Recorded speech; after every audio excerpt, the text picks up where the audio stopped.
This is heavy. God. Lee. Muted.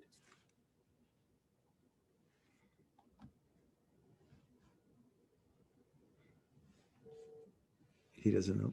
Now we can talk. Hi, Lee. How you doing? I'm doing well. Sounds like you're doing well too. Recently, anyway.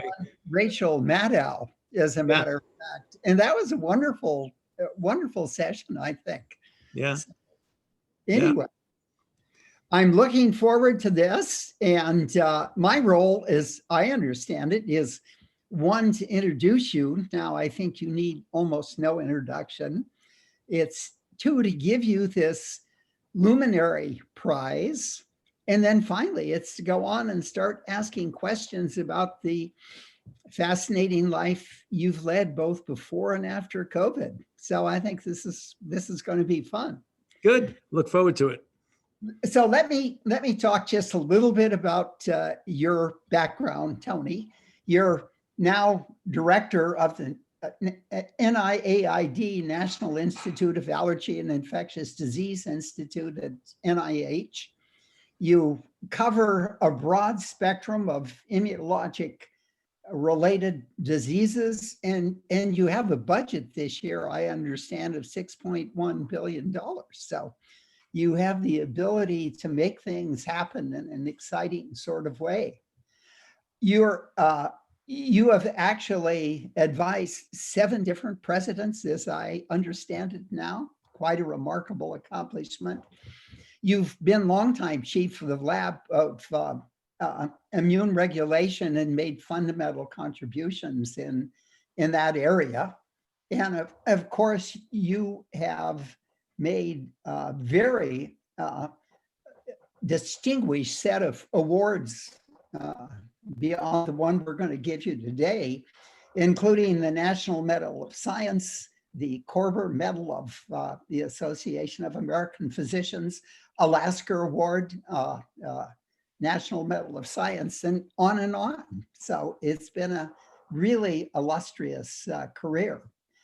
And finally, you're a member of the National Academy of Medicine and of Science, as well as the American Academy of Arts and Sciences and the American Philosophic Society. So that's probably a good thing for some of the questions that are going to be coming up today and everything. But, you know, one of the facts I found most interesting, and we do share this, is that you were captain and head of your basketball team back in high school in 1958. Correct. So I played quarterback at Shelby High School back in 1956 and before. So anyway, it prepared you for a leadership role, clearly, and that's what the Luminary Award is all about. So let me present that to you now. The Luminary Award recognizes contributions of prominent figures who have accelerated personal medicine to the clinic. And I think that describes you very well. And I love a quote from you, which said, quote, "My whole life professionally has been fighting from the very earliest years, HIV, influenza, Ebola, Zola, or whatever. This is what I do." And in fact, this is exactly why you're being given this award. And I think you have done utterly stellar service in the past year with COVID in dealing with the infection and other issues as well throughout. And I think you've done it with grace and with humility, and but a firm commitment to the science. And I think that's earned you enormous gratitude, recognition, and it was obviously an enormous accomplishment. So I think with that, I'd like to award you the Luminary Award, which is, I think you already have now. So I'd love to be able to reach out and shake your hand, but it isn't going to be possible. Right. Well, thank you.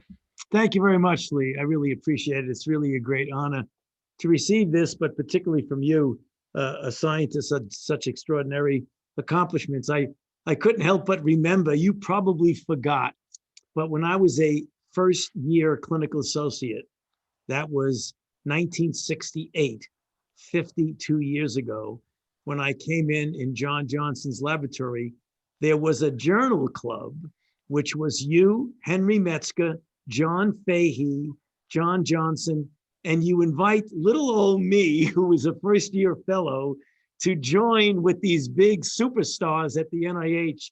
It was one of the most important and exciting experiences that I had as a young investigator. So I'll never forget that. How wonderful. I mean, you know what was really fabulous about NIH at that time, partly because of the Vietnam War, we had all of the people who were going to be later go on to be leaders in American medicine. And it was a wonderful mixing ground and chance to meet people like yourself and so forth. So it was an exciting time. I think we have to think about making NIH more exciting. And I've been talking recently with people that do have that in mind. But let's turn to the questions now. Okay. So I'll start with a general question, Tony. We'll get into specifics and I'll come back to some general questions. And the general question is, the year-long or so COVID experience has been an enormous challenge for contemporary medicine. And do you see benefits coming out of all that has happened with COVID with regard to 21st century medicine and what it's going to be? Yeah.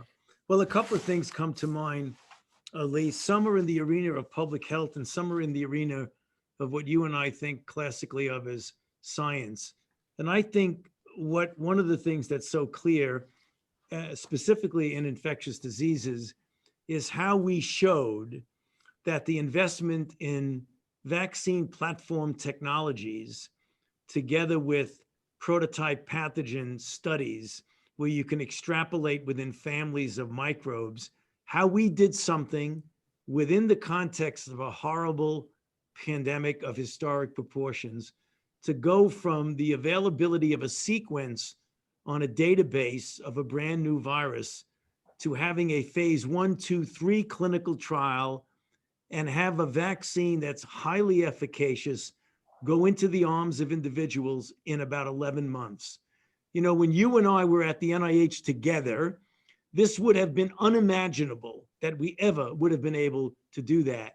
And I think the world needs to appreciate how the fundamental basic research that so many people do, that people may not be able to relate at the point that they are doing the research to any given intervention, have to realize now that people that were playing around with the concept of an mRNA vaccine, the people who were talking about how the conformation of a molecule that you would determine by cryo-electron microscopy might be the solution to the prefusion conformation that has led to a highly immunogenic spike protein for a vaccine that's now 95% effective. I think, to me, that's how this year has done something about bridging what people thought was a gap between fundamental basic research and applied research. So to me, that's such a startling example of that. Yep, I agree. Do you see a path forward to really prevent another pandemic of this magnitude when we get hit with something else in the future? Yeah.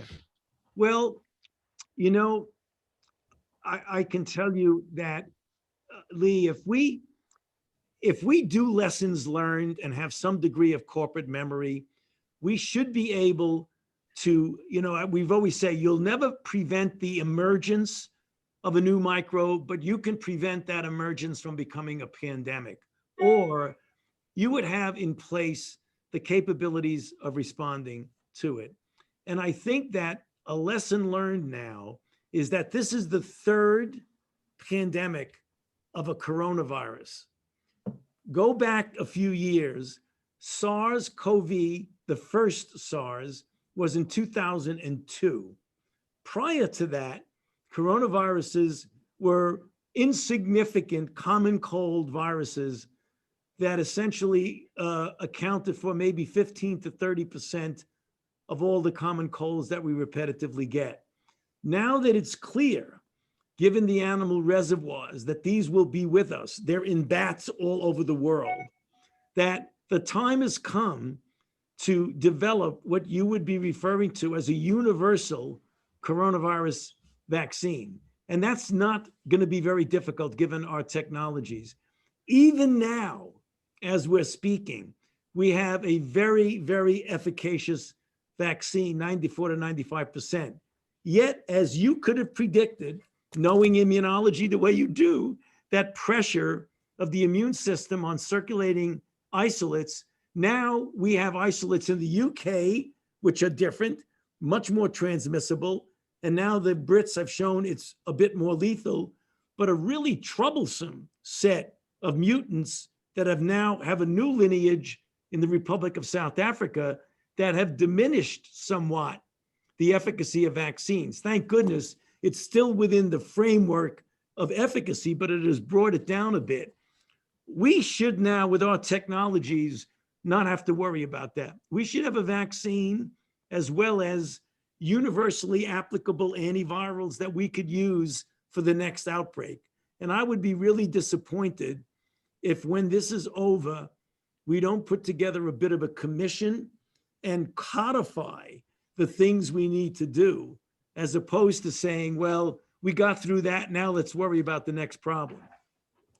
Do you want to explain briefly the difference between the classic vaccine, which takes a protein like the spike protein and uses it as an antigen, and the RNA approach to things? Because it seems to me that's what opens up fundamentally the opportunity for very rapid modification of vaccines, and so forth.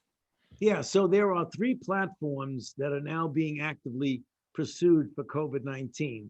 One is the one that Lee mentioned, which is mRNA, in which you can very easily pull out a sequence, in this case, an RNA that would code for a particular protein in a particular conformation, and stick it into your RNA, your mRNA.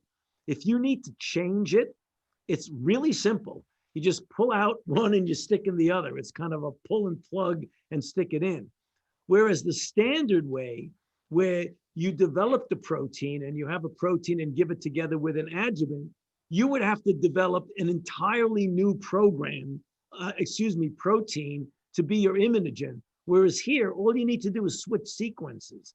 So the idea that you can do that with an mRNA not only is good for the flexibility with regard to COVID-19, but it also is going to have us go back, Lee, and take a look at some of the vaccines that have been very problematic: HIV, malaria, tuberculosis, and even some of the cancer vaccines that we talk about. I think that's going to open up an entirely new arena of vaccinology for multiple disciplines. And you think that will be true because it will be easy to identify on each of those pathogen sites that could be targets for immunogenesis? Yeah, absolutely. In fact, that's exactly the work that Barney Graham had done in the Vaccine Research Center here. We had been working with RSV and determined, on some structural biological collaboration that he'd been doing with HIV researchers who were looking at the conformation of the stabilized trimer of the HIV envelope, and found that the pre-fusion conformation of the F protein of the respiratory syncytial virus was much more immunogenic. The trouble is it was very unstable, so it flopped around. And if you wanted to use it as an immunogen, you never knew when you injected it what it was going to be 15 minutes later. Yeah. So what he did is he made a couple of, it took 2.5 years to do it. It sounds easy, but it wasn't, to get the right mutations to stabilize it in the pre-fusion form. And then as soon as coronavirus came along, he immediately adapted that technology showing that the prefusion conformation of the spike protein of coronavirus needed to be stabilized. He found the mutations, he did it, and now all of the vaccines that are using the spike immunogen are using that prefusion conformation. So again, another example of what I said a few minutes ago, how fundamental basic science in one area just explodes into another area in a practical way. Absolutely. So let me ask you a hypothetical question, Tony. With cancer, people have long sought vaccines that could protect, and I think pretty uniformly that's been unsuccessful. What about the possibility with cancer you could analyze the tumor and identify the key variants and actually make an RNA virus vaccine to that? Would that be a way of preventing metastases after you'd had the initial treatment that cleared things out, or something similar? Do you see those as exciting possibilities? Well, I see them as exciting possibilities, and there are a lot of other people too. That do too.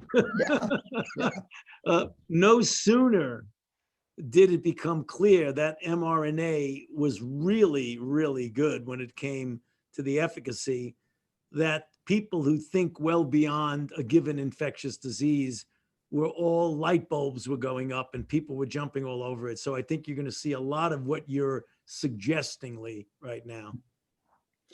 So a question on the vaccines, once you get, well, let me ask you first, if you just have one shot and your state decides to spread the vaccine around and that's all you get for a while, how good is that protection going to be? Do we have any sense of that, Tony? Yeah, we do, but different platforms are differently. So the Moderna mRNA and the Pfizer RNA, the studies that were done with a lot of people, 30,000 people in the trial for Moderna, 44,000 people in the trial with Pfizer, that the optimum response, if you give a prime right around starting from day 10 through day 27, you get about a 50% protection whose durability is modest to minimum.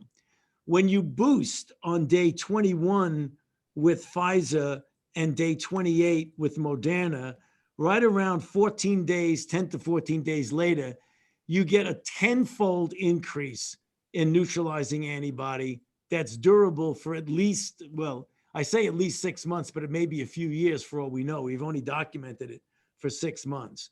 When you use a human Ad26 vector with the insert being the same spike protein genetic sequence, you can get a good response like 14 days after the prime, and you don't need a boost.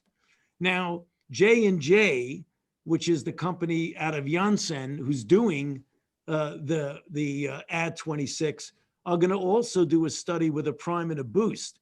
But the one that they're testing now, and we should get the results actually in the next several days to a week, the one that they've tested in the USA, in South Africa, and in Brazil is a single shot vaccine, which is really very good. It has less stringent cold chain requirements, and it's a single shot. So it's very nicely adapted to developing world. Oh, that sounds really exciting. Once you have the immunity, how long is it going to last?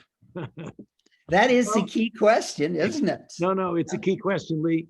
And I have to be totally honest and modest. I don't know.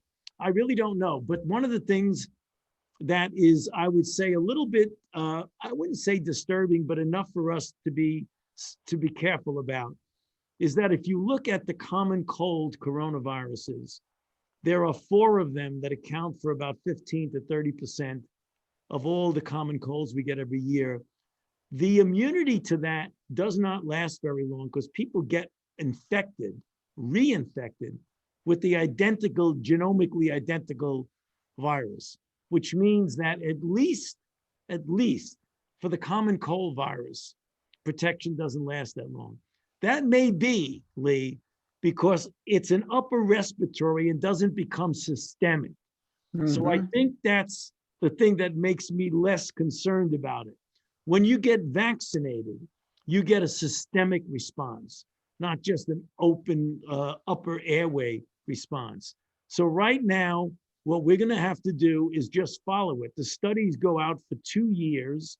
So we're going to know, is it 1 year that it's the duration, 2 or more? But right now, we don't know what the duration is. I suspect strongly that it's going to be a longer duration than what you get with the common cold virus. What is the possibility we could eliminate this viral infection as opposed to the possibility it'll be like the cold virus? Year after year, you'll have to make a vaccine, and at least old people will have to take shots. Yeah.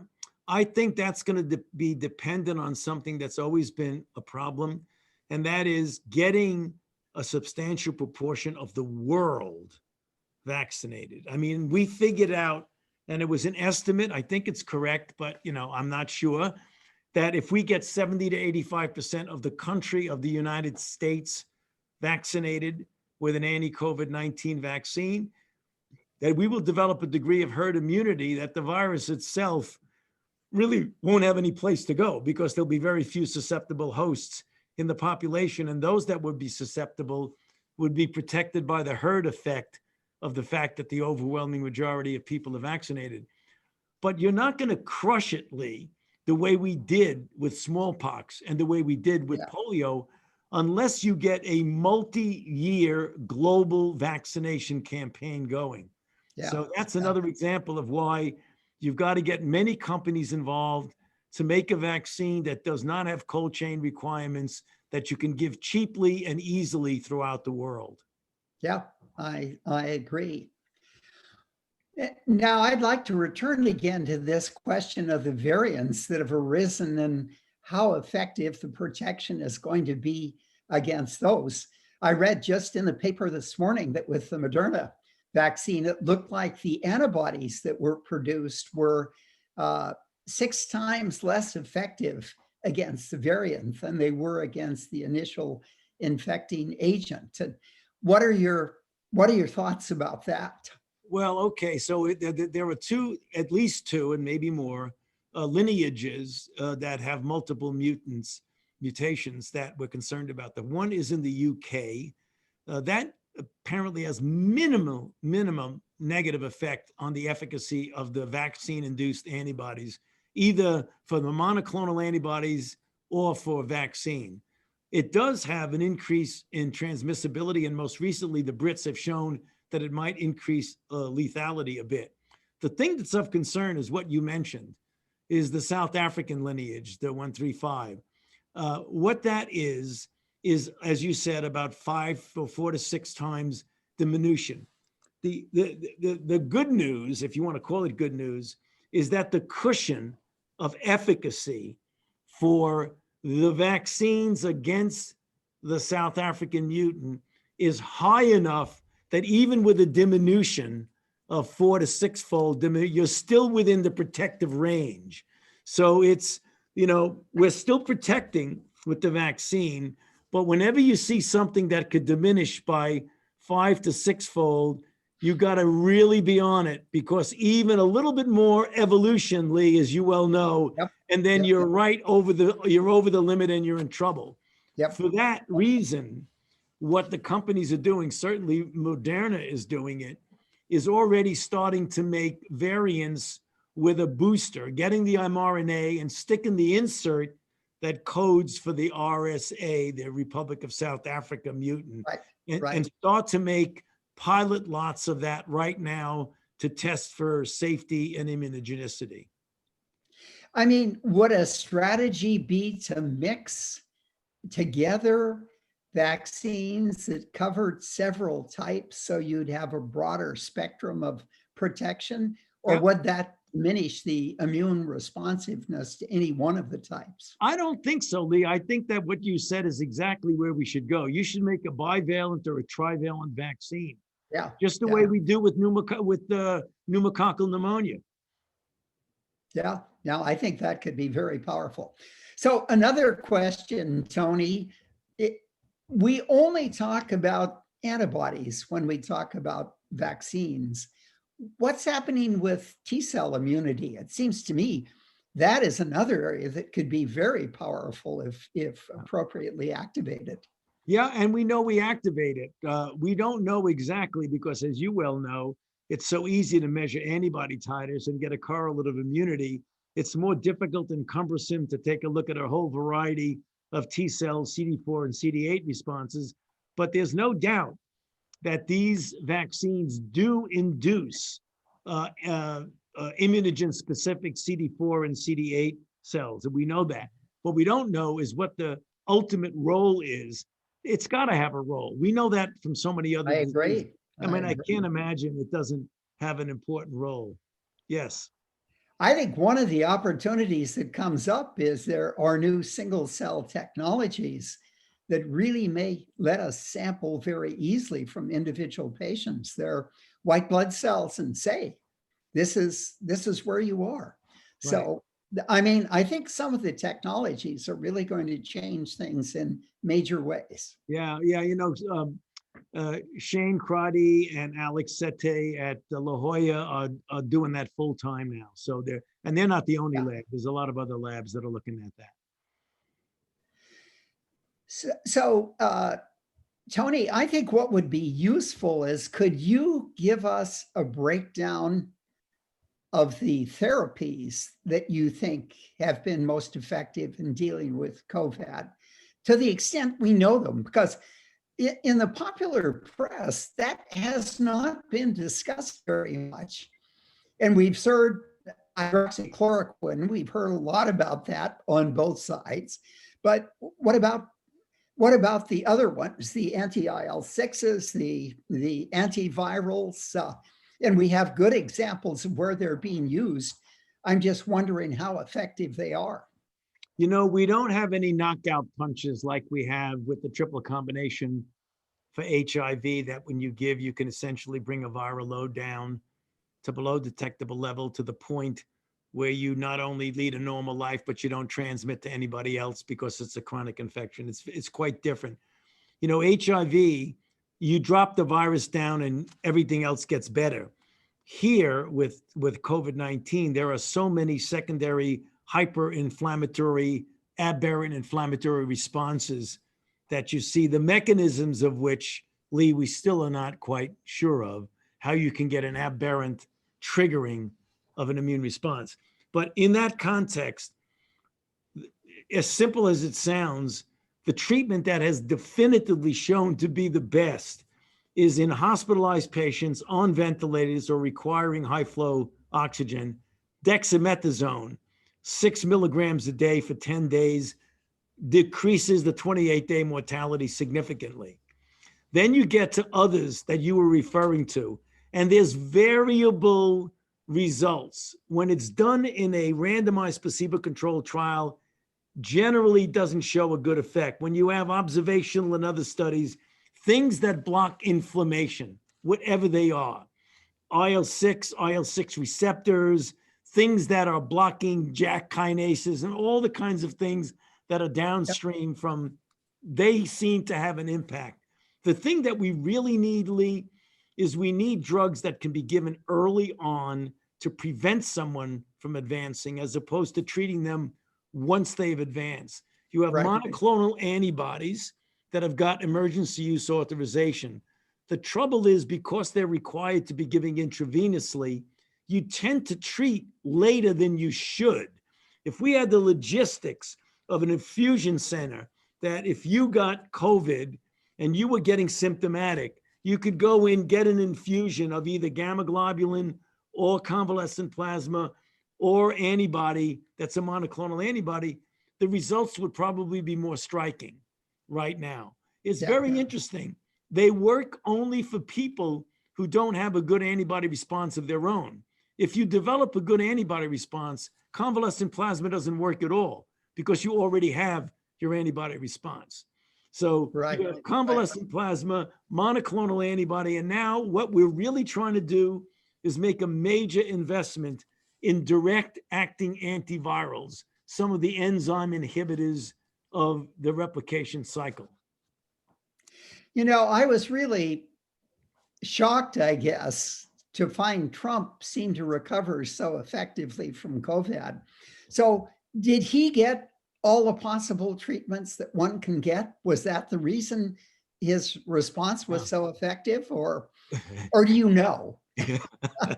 So he got remdesivir and monoclonal antibody from Regeneron. Okay.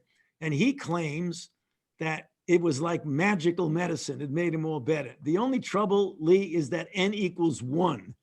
I know. He is the one. So it could have been just as easy that he was going to resolve his illness anyway, even without the antibody. But when you speak to him, which I did when he was in the hospital, he swore that it was the antibody that made him better. Wow. So, and that gets us then to the whole issue of comorbidities. And, you know, a question I've had, certainly comorbidities increase risk. I mean, that's clearly shown. Does aging alone increase risk, even if you're in good health? Yeah. And I'm wondering which comorbidities are the most dangerous to deal with. So any insights you have would be interesting. Yeah, you know, certainly age alone, Lee, with all other things being equal, 75, 80-year-old, otherwise healthy, elderly person by the definition of elderly, given the fact that when you measure immune competence in a person, and you know that as well as anybody in the world, it is not as good as a healthy 25-year-old. So That's if you look true. purely on the basis of the various variables, age alone is an individual factor. Then you add on to that diabetes, obesity, chronic lung disease, chronic kidney disease. It is noteworthy that prominent among these is obesity, which is really interesting. So morbid obesity is a very, very high risk for serious disease and even mortality.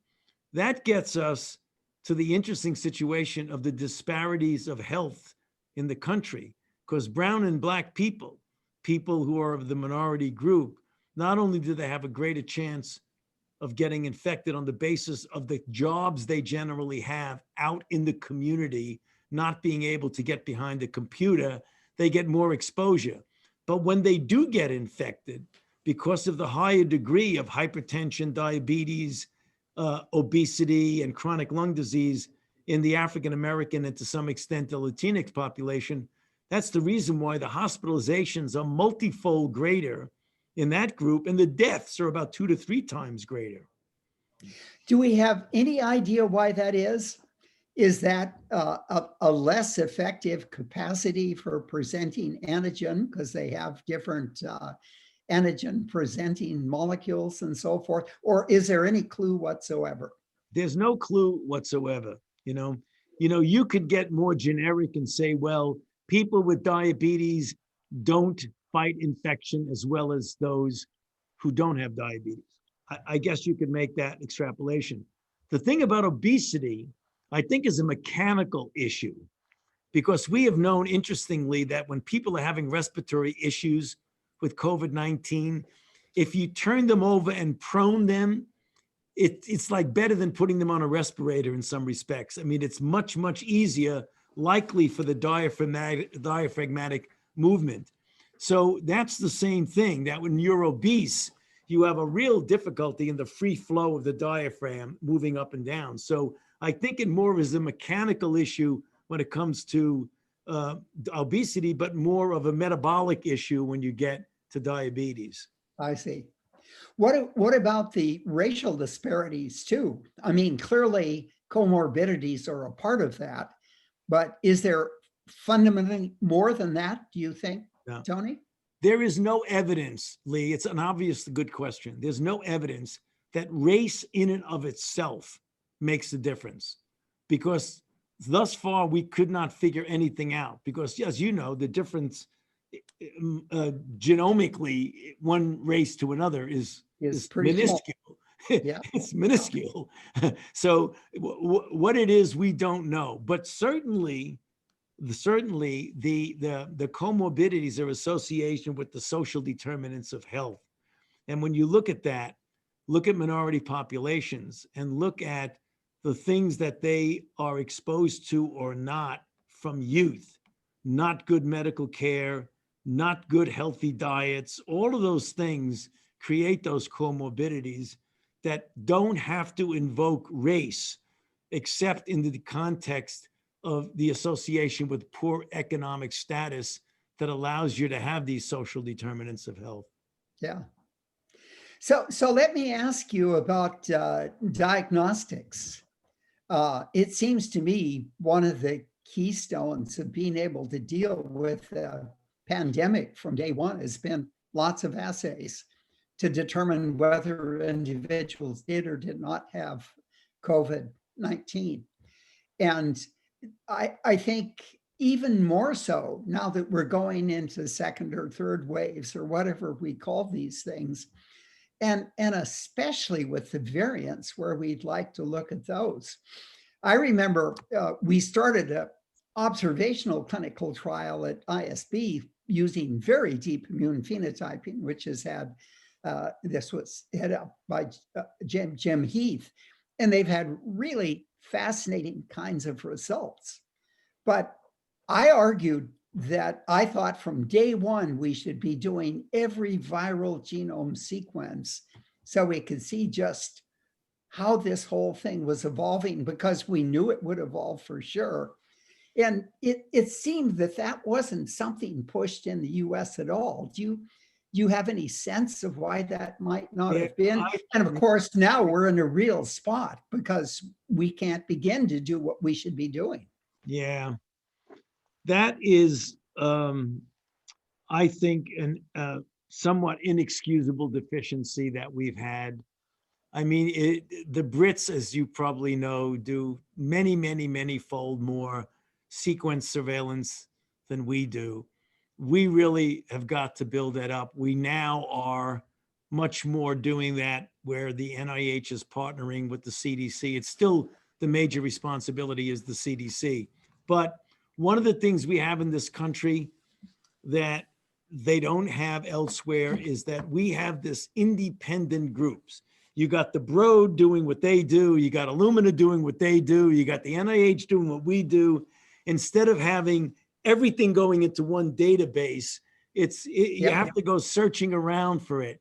Well, the CDC has put together a consortium called SPHERES, SPHERES. I keep forgetting what it stands for, but what it is to really get all of the different centers that are collecting genomic surveillance data and streaming it into one accessible database so that we can do much more than we're doing.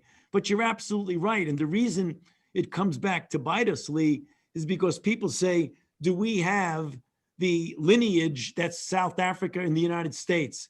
And we know it's not dominant, but we don't know it's here or not because we haven't done enough comprehensive sequencing to know if it's here or not. And that's the problem. We got to do that really quickly. I agree. I think that's really important. So let me ask you about another aspect of COVID-19 that has really intrigued me, and that is something that's come to be called the long haulers. These are individuals that go through their treatment, their release, their by diagnostic test COVID-19 negative, but they end up having consequences from the infection that persist for extended periods of time. And they can be cardiovascular, they can be neurologic, they can be GI, they can be pulmonary. And I mean, one of the things I'm really struck with is those long haulers that have neurologic deficiencies. It reminds me in some ways of chronic Lyme disease. And that again is an infection that starts with a microbe type organism, Spirolia organism, and it maintains itself long time. And I wonder if that's what's happening with these long haulers, that even if you don't have intact genomes, you might have fragments that can produce proteins to give you immune responses. That is conceivably, first of all, for the audience, it's a real phenomenon. I mean, if you look at people who have some sort of symptoms, you have 20 plus million people in the United States infected, a small proportion of them go on to develop symptomatic and serious symptomatic disease. But of those who have symptomatic disease, even if it's not requiring hospitalizations, have exactly what you're describing. After they apparently clear the virus as a replication competent virus, they are PCR completely negative, done. That's it. Then what you do is you see variable, and the percentage goes anywhere from a few to 15, 20, 25%. They have variable degrees of symptomatology that seems to be somewhat consistent. Profound fatigue, number one, muscle aches, temperature dysregulation suggesting dysautonomia, neurological issues, and what people are referring to as brain fog, an inability to concentrate or focus. They just can't read something. They can't look at a computer screen.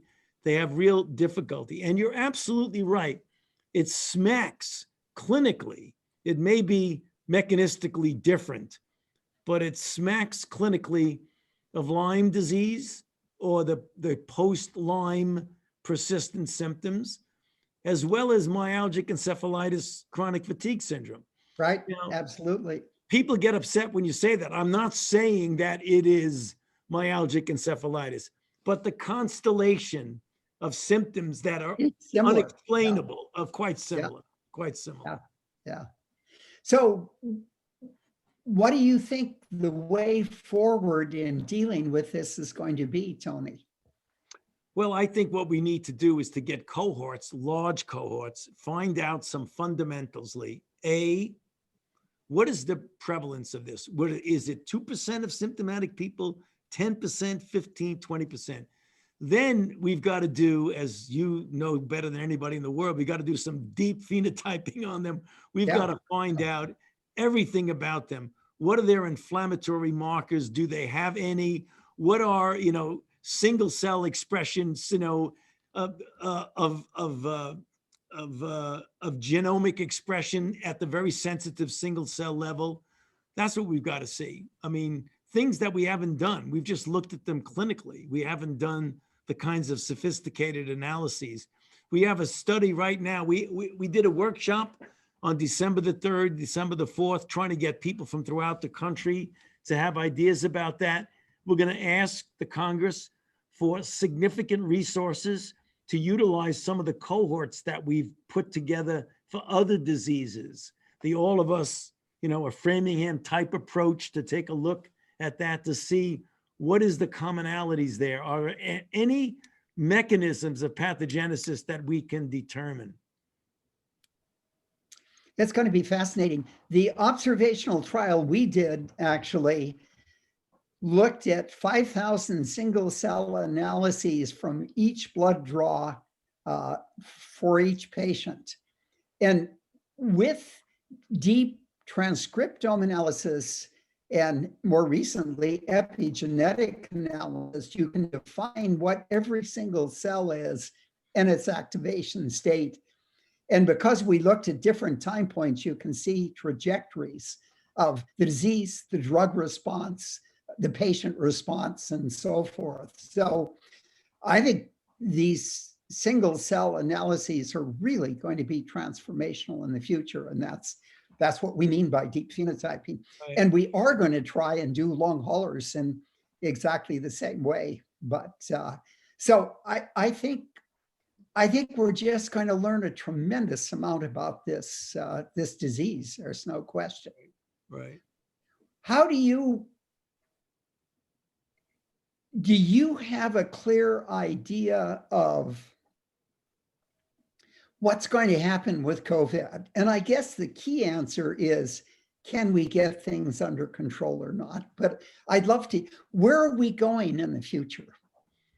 Well, the first thing we've got to do right now is to, globally, we've got to do it, but let's stick with the United States first, is we've got to get as many people vaccinated as quickly as possible to shut off these ridiculous numbers of, 100 to 200 to 300,000 people getting infected every day. We've got to shut that off. And I think vaccine is the only way to do it. We're going to get mutants. We're going to get evolution. We certainly are going to get variants, and the lineages are going to change. We've got to be able to anticipate that and wind up with what we mentioned before is a multivalent vaccine that would cover that all. We've got to crush this, Lee, the way we did with other pandemic infections like polio and smallpox, measles, and things like that. And do you think we have a reasonable chance of doing that, Tony? I do. But what we have to do is the world has to pull together. We have to have, a commitment of cooperation, collaboration, and solidarity so that everybody in the world can have access to vaccines. We've got to do what we did with polio. We can't just say the rich countries are going to be the ones that are going to get vaccinated, because as long as you have the virus circulating in countries that have high population and low health care and low accessibility to vaccines, the virus is going to continue to evolve. We think, we don't know, but we think that one of the reasons for the evolution of the mutant that's seen in South Africa now is that a substantial double-digit proportion of the population is infected with HIV. And if you get somebody infected and they don't clear the virus as rapidly, and you give the virus an extra few days to replicate in a host that's not clearing it, the immunological pressure in that host is going to pressure the virus to mutate. Right. So it is entirely conceivable that when you have a highly suppressed population like you do in South Africa with people who have immunosuppression related to HIV, that could be one of the mechanisms where the immune system essentially puts pressure on the virus to mutate. So let me ask you an interesting question, Tony. If back in February, COVID came along and we had an administration that believed in science, what should we have done? Well, I mean, there are a lot of things that we should have done. Lee, like I discussed in my interview in the New York Times, I don't take any pleasure out of having to publicly contradict or show the incorrectness of statements or policies that an administration might make. But I had to do that early on, because what we saw so much of was policy and discussions by anecdote as opposed to science. Yeah. I was trying to make the point, as you had mentioned that we were joking, N equals 1 is not a scientific process. It's an observation that is not backed up until you do a clinical trial.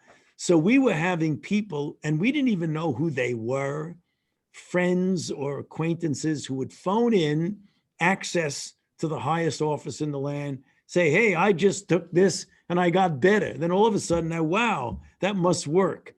So that doesn't work when you're dealing with. And also, I think the fact, and this is no individual's fault, it's just the nature of our country, Lee, that to have a serious historic outbreak occur when there's extraordinary divisiveness in society, and an outbreak of this historic proportion, if it requires anything, it requires unity and people pulling together, because we're all in this together.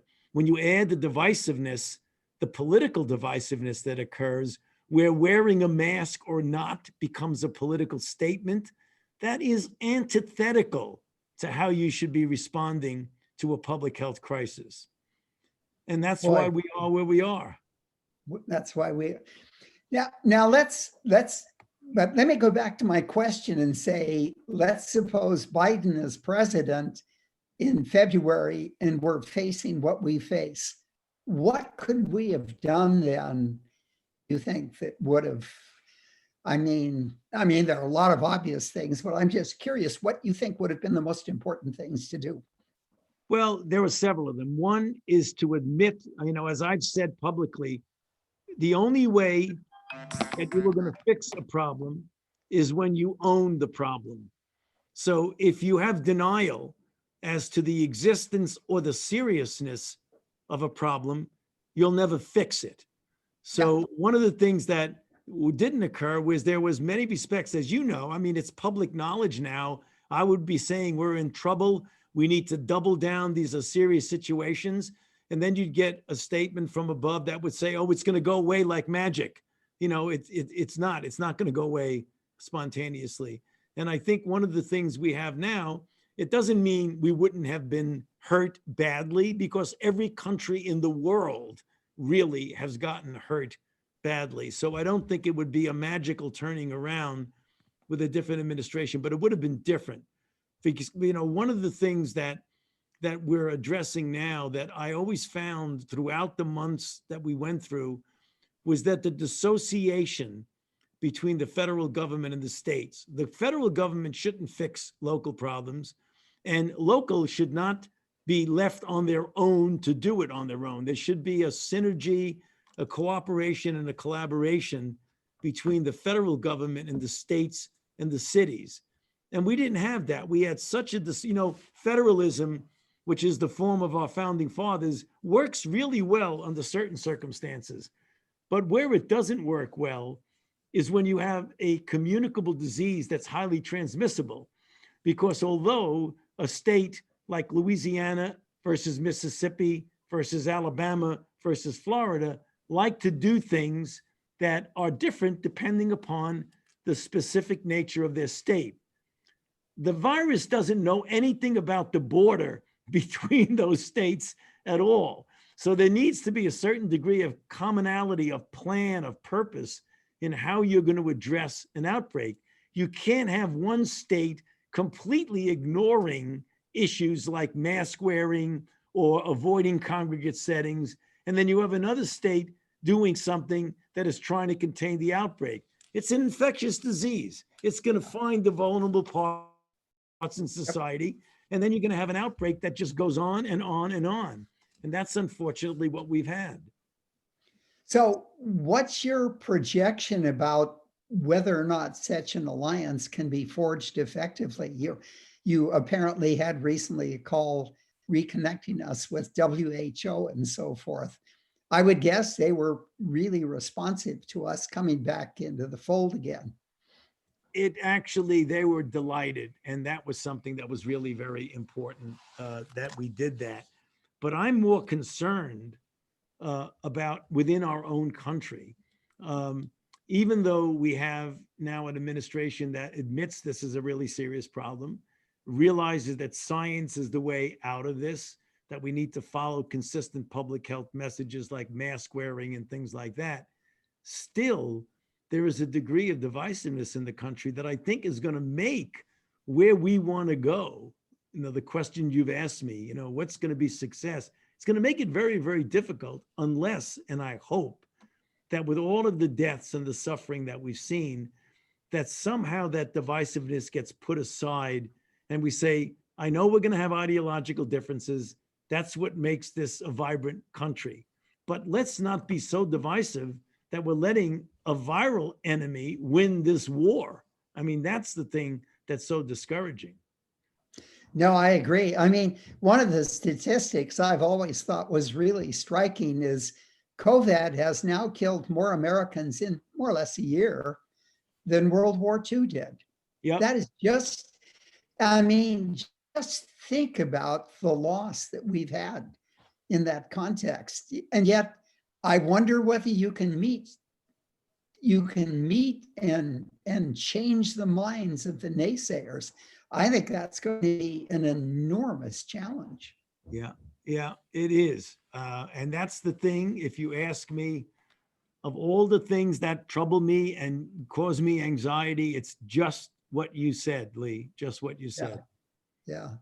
I mean, I'm from Montana, and I remember going, and I read an article about this in the New York Times or someplace this morning. I remember going into a coffee shop and talking with a young girl who said, it's horrible. It's doctrinaire about whether you wear the mask.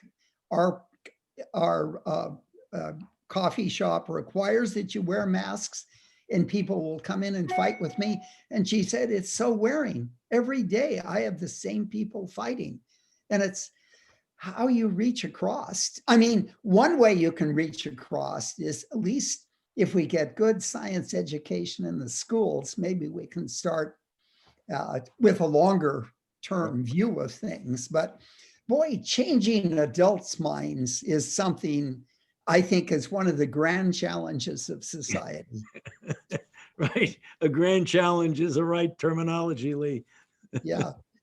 So let me ask you, Tony, we're coming to the end of this conversation, but if you had a close family member come down with COVID, what would be your recommendation about the kind of treatment that they get? Yeah.